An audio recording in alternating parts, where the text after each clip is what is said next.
evening, everyone, and welcome to the Nick Delinski Show. This is Scott Kerker, along with Metamore head coach Nick Delinski. Coach, hard to believe last week was week 9 already.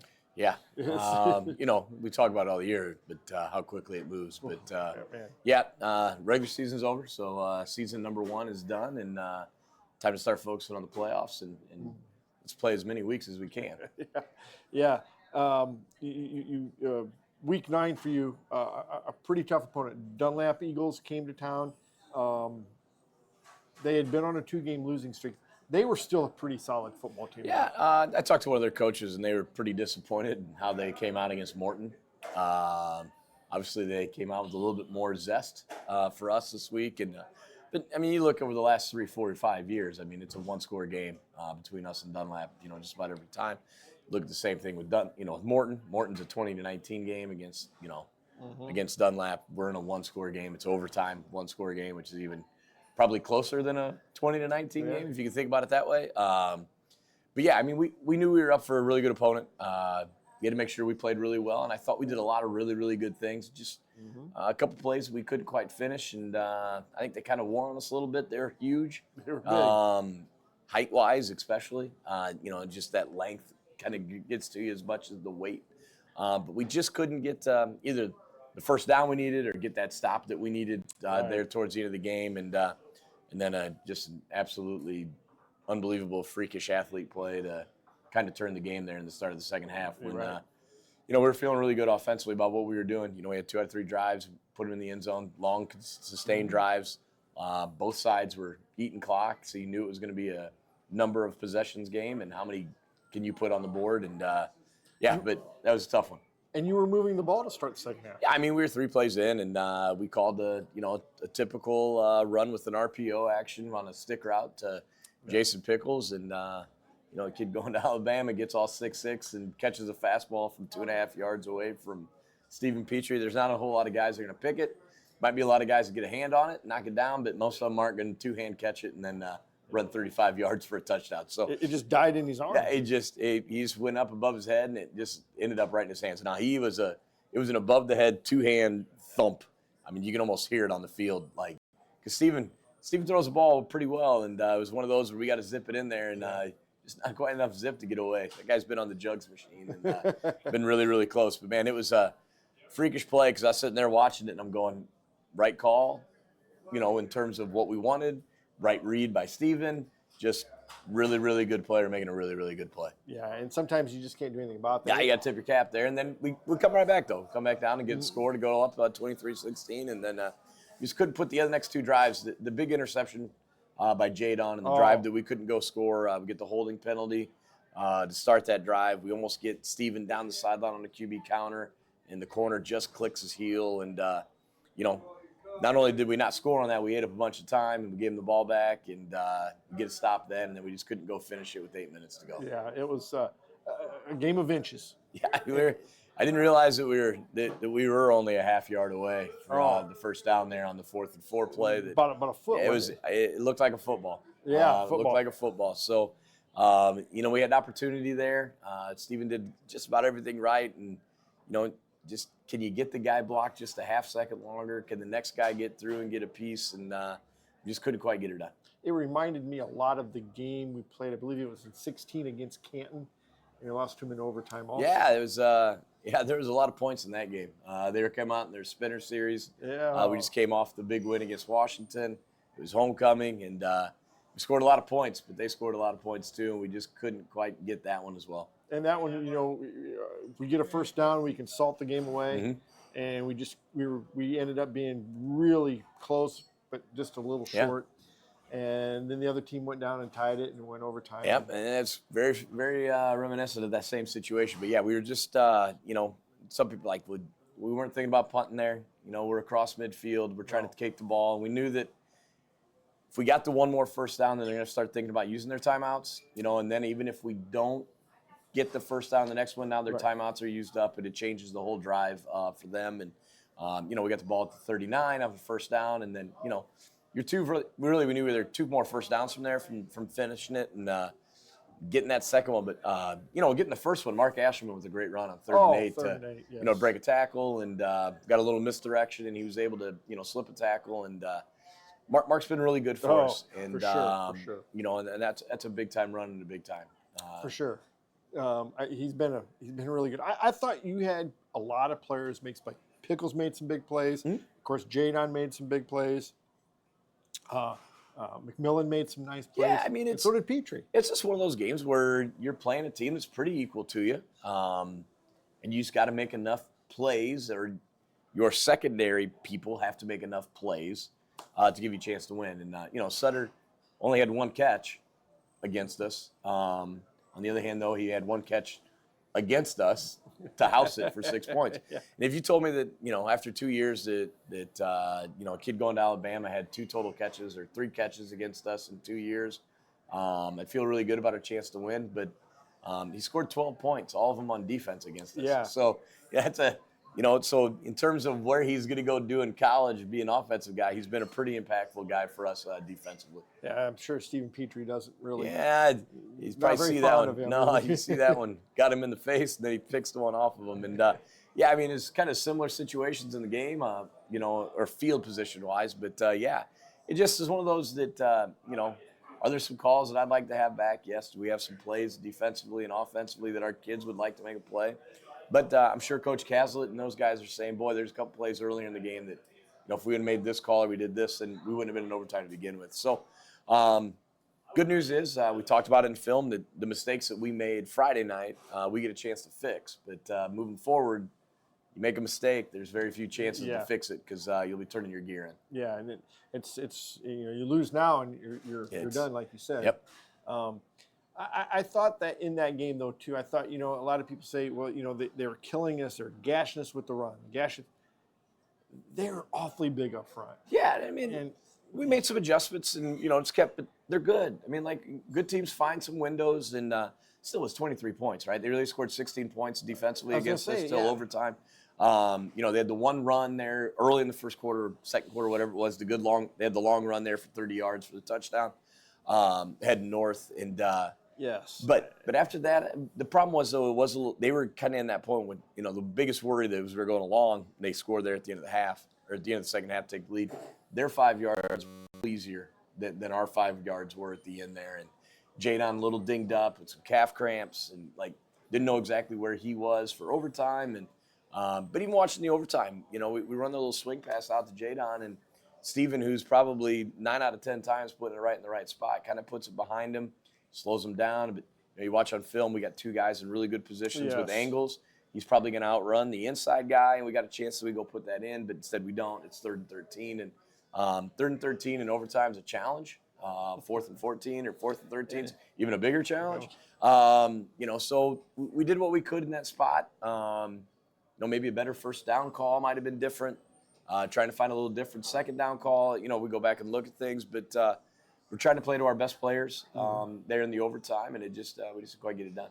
Yeah, there's a lot of things in there, but overall,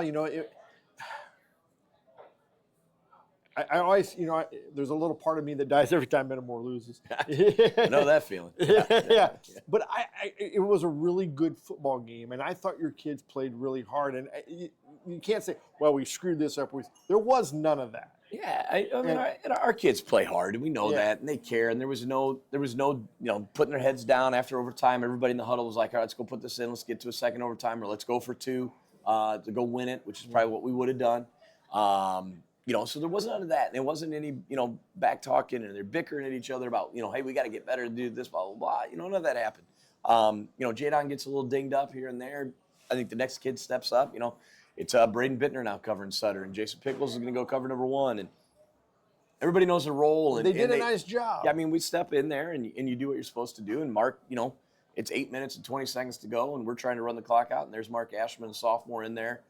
Carrying, we talked about the one, but he had a couple other carries in there. Critical they were big plays. So, there was no woe is me, no worry. Now, did we have a lot of hurt kids after the game? Were they emotionally and physically spent? Yeah.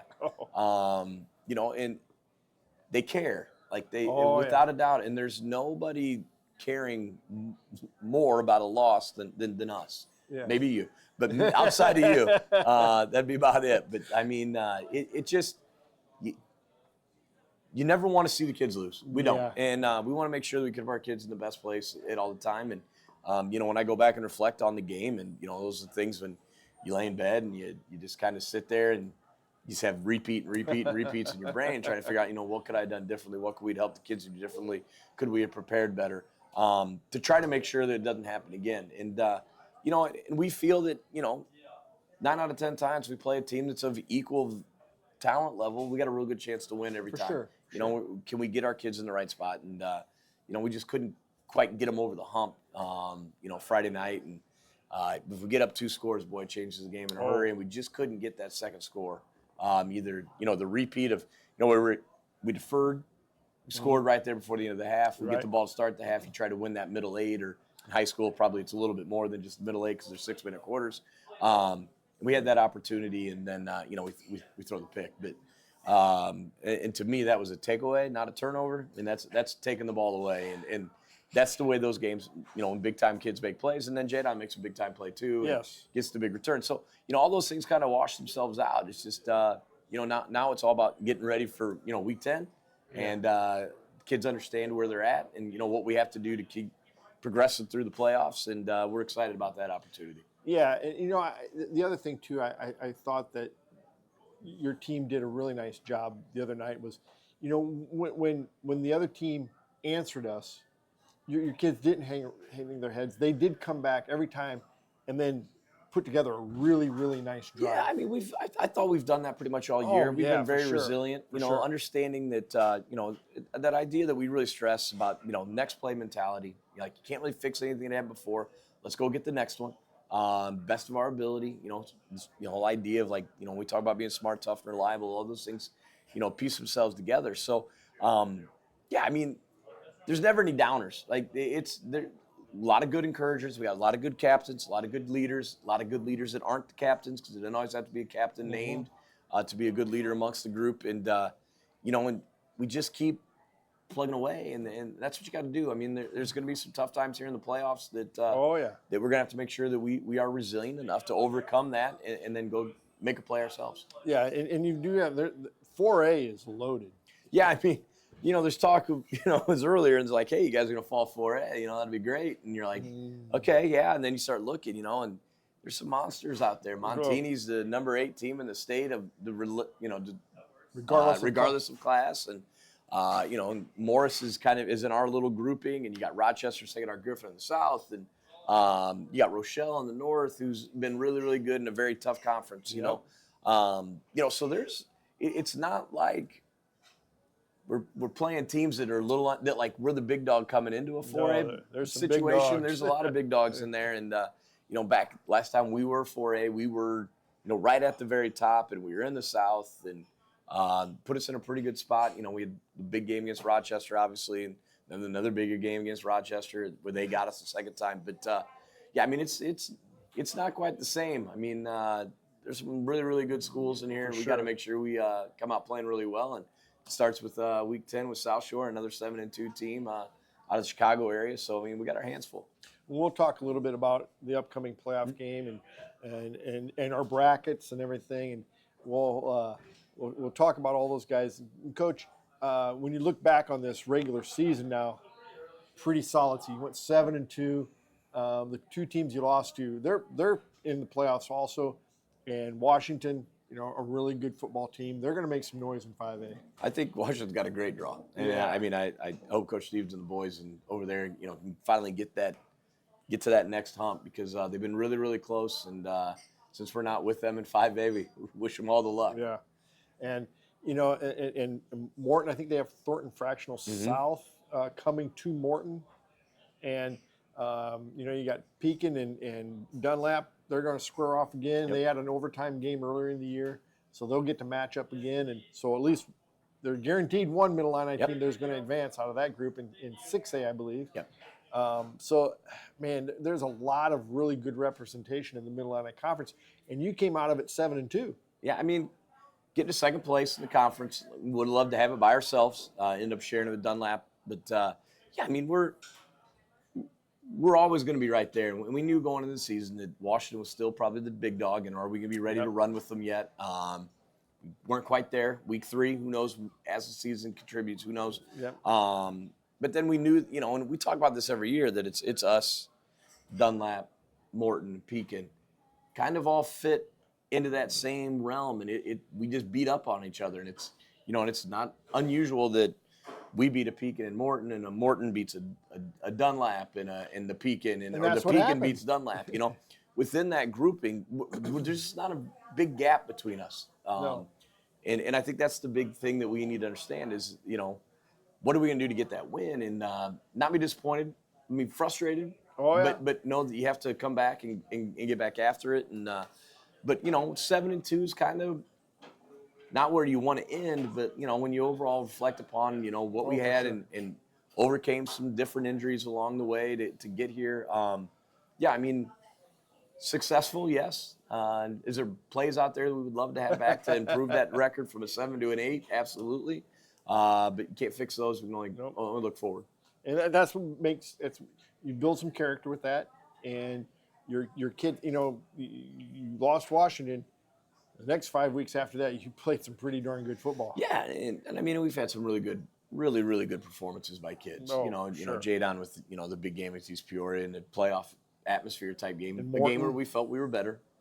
Morton, make the adjustment. He goes off the first half and has a huge game. And Stephen Petrie's been Stephen Petrie. Right at 1,000 yards passing, which people are like, well, you guys never throw the ball, but we're sitting right at 1,000 yards, and he's got about 1,200 yards of total offense, give or take. Yeah. And Jadon's sitting just under 1,000 yards and missed 2 games, and he's got another 150 yards receiving. And we've had some real, Kylan McMillan and Braden Bittner have been really, really solid for us out there. And then Jason, being a junior, is done just about what we thought we would do.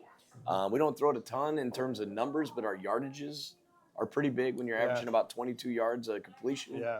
That's what we're trying to do with our offense. So those are the things that when you go back and you reflect upon stat-wise, but more just development of kids, character, growth, how we performed on the field, and then defensively, like Caleb Morrison moving to middle linebacker this year for the first time, and really played really well. And Remy Lemkeman, who's just kept getting better each week. Yeah. And, those sort of things. We've talked about Sam Barbrinas and a couple of the juniors, and Caden Puntoni, who's a junior that came out of nowhere. We've always kind of known, and he just kept fighting. And then, he's like, you can't take me off the field kind of thing. He's just playing so well. And, so there's a lot of growth that we've seen that this year is in the regular season has prepared us for where we're at now. Yeah, for sure. And there's been a lot of kids that have just kind of come around and really improved from week 1 to now. And that's a symbol, or you see that in good programs. Well, we think we coach well. Yeah. We're coaching kids to get better, and we don't focus just on the ones that need to get better, that are at the top of the batch. You just never know when your number's going to be called, so we got to make sure. Tony's the prime example. Exactly, and Jackson Backus was starting early in the year, and he got a little sick, and then Caden came in and just like, nah, it's my job, and I'm going to take it. And now they've kind of been on a rotation a little bit, but it's just we try to coach all of our kids to give them the opportunity to get on the field when they can, to really, really excel to the best of their abilities, and that's what our job is from 1 to 120. We're going to address, I think, 97, 98 kids for the playoffs because we brought up freshmen. And, so those are exciting things for us because I think that keeps building for the future. And for sure. Like today, we had 3 offensive huddles going against 2 scout team defense.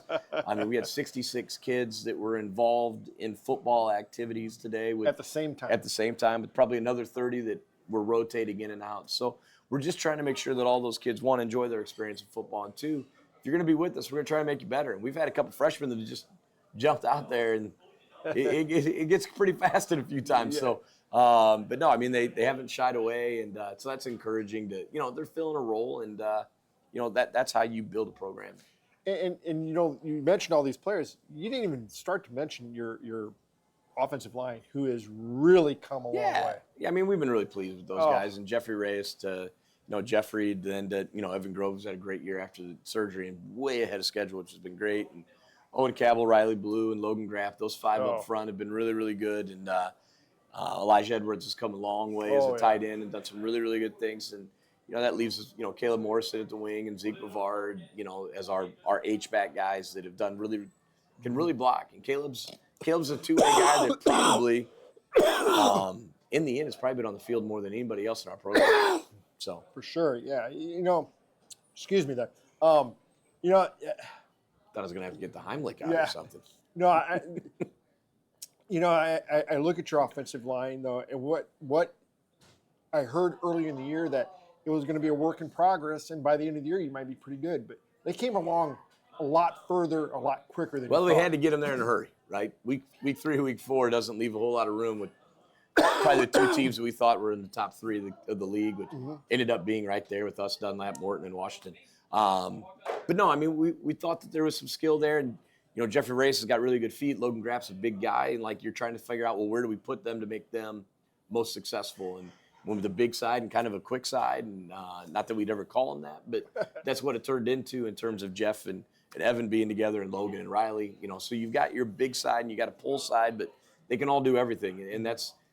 You start off by doing what can they do best, and then move them along to keep developing at all levels. Yeah. So yeah, your team's kind of rounded out, and the thing of it is you get a lot of sophomores out there. There's a lot. I mean, there is, and that's kind of unusual. We got some really high-end seniors, and we got some really high-end sophomores. We got some juniors that are filling in. But yeah, I mean, in terms of what the future is, I don't want to talk about that yet or think about it. No. But no, we're encouraged by those guys, and they've had a real good year for us. Are they really sophomores at this stage? I mean, they've played 9 games, so I guess technically they're out of their sophomore year and they're beginning their first junior year. Coach, why don't we take a break? When we come back, we'll name the player of the game last week, and we'll talk a little bit about your upcoming game against Chicago South Shore, and maybe a little bit more about the other teams in the bracket. Sounds good. Germantown Grill, where our staff loves the game as much as you do. Football, basketball, baseball, whatever your sport, we'll be cheering right along as we serve up your hometown favorites. We've got everything you need to celebrate the wins. Food and flavors to satisfy any craving. Plus, the best private gaming around, powered by Gold Rush Gaming, the gold standard in video gaming. Only at Germantown Grill in Germantown Hills. Man. Welcome back to Nick Delinski Show. And again, before we go on, I want to thank Jake and Sarah Atkins for allowing us to do this down here at the grill. Appreciate them and everything they do. Coach, player of the game. I mean, Jadon, 118, 120 yards, whatever you want to say it was, and a touchdown, the pick, and the big return there. And, you go one-on-one with the kid going to Alabama and you give up one catch, and that was more because we just weren't lined up quite yet, which we discussed during film. But he had the big, huge play on 4th and 17 on the big knockdown. He had another knockdown in the end zone. They ended up scoring later, but he got another knockdown there. And, he made a lot of plays. And, he's a really good player. And it's kind of a broken record. We probably give him player of the game every time he plays. But, he was well deserving of this one. Yeah. I thought Jadon had a really, really nice evening last Friday. First round of the playoffs, you have Chicago South Shore coming down from in this part of the city in Chicago. Yeah, they're on the south side, not far from the lake, as kind of their name says. Athletic, not a bunch of kids. They got about 35 kids, I think, on their roster. Athletic tailback that can give you some problems if you get them in space. The key is those fast guys, and similar to Jadon, you got to get to them before they get going. Because once they get going, they can get going. So we got to take away some gaps in a way. But no, 7-2. I think they were undefeated last year in the regular season. So they've put together 2 back-to-back good years and got some experienced guys. Haven't been playing as a group a whole lot, but I think it's their 6th year with this head coach. So they're starting to create a little bit of expectations there as well.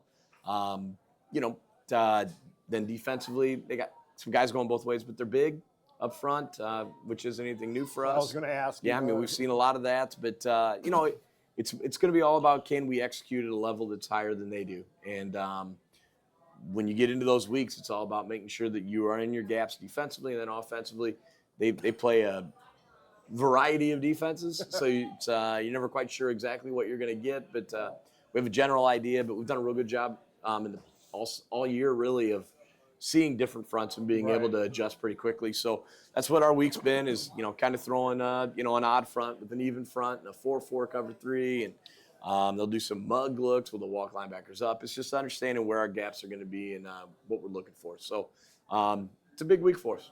For sure. And, when you look at their schedule, too, I don't think they've ventured more than, maybe 20 miles away from their school? Not very often. I mean, in the Chicago public schools, I mean, they're grouped together pretty good. So there's not a whole lot of travel, and benefits all those guys because they are pretty locally up. But, I mean, it's a big trip for them to come down here. It'll be a different, this year at least. And I know they've traveled in the past probably. But, no, I mean, that's part of the deal. And, we'll welcome them to Metamora.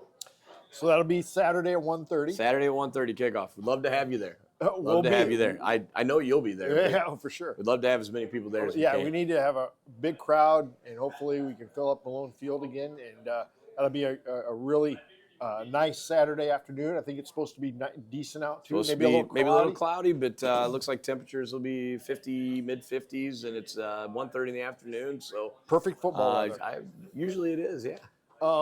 You look at the rest of the bracket in 4A, and we talked about Morris and Montini. And, man, Geneseo's in our bracket, Rochelle.